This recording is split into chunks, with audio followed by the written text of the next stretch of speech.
ជួបជុំណាណាមិនប្រនឆាងជីវិតយើងមិនមានអ្នកកំណត់ទេថ្ងៃនេះស្អាតជុំគឺខ្ញុំក៏ជួបបាន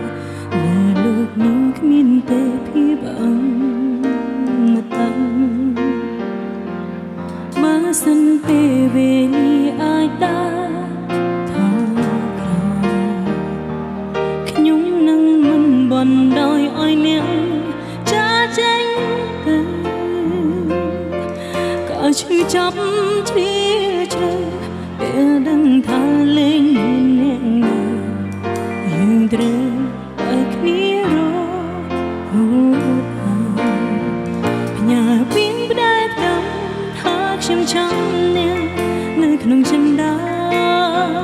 ក្រុមកាយវិការទាំងនេត្រាដងជាប់បេះដូងក្នុងមួយរាត្រីពេលដ៏ខ្លីដល់អ្វីត្រូវបានបធ្វើឲ្យខ្ញុំចងចាំរាត្រីចុងក្រោយ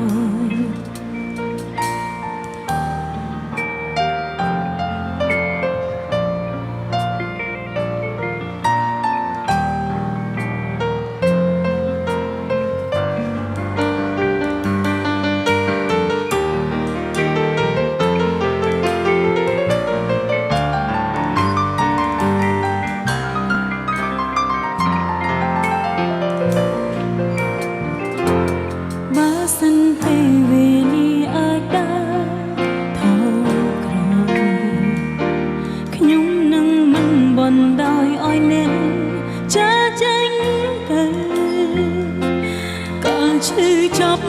ជ្រាជ្រៅពេលដឹងថាលេងមានអ្នកនៅយើងត្រូវបែកគ្នារហូតហើយញ៉ាំពីងផ្ដែផ្ដាំ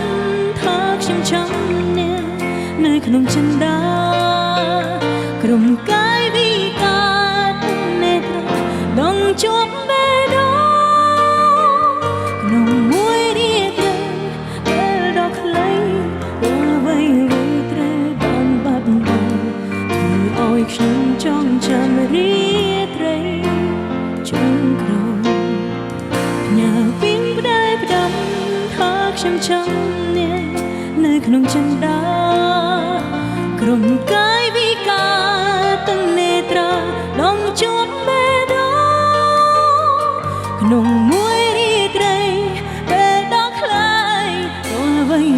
ត្រូវបានបាត់បង់ធ្វើឲ្យខ្ញុំចងចាំរាត្រីចុងក្រោយធ្វើឲ្យខ្ញុំចងចាំរាត្រីចុងក្រោយ